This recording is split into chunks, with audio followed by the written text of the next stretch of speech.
Hazrat Anas bin Malik radiyallahu anhu states on the day of the Ghazwa Uhud, Allah's Apostle sallallahu alaihi wasallam was left with only 7 helpers and 2 Qurayshi. When the infidels besieged him, he sallallahu alaihi wasallam said, "Paradise is for him who will drive them from us."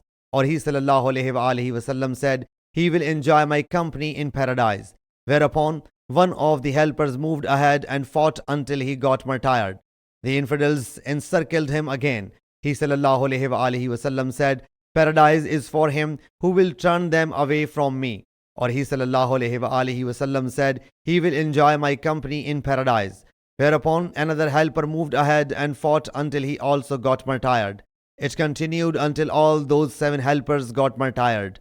Allah's Apostle sallallahu alaihi wasallam then said to his 2 Qurayshi companions, "We did not do justice to our companions." Sahih Muslim Hadees number 4617.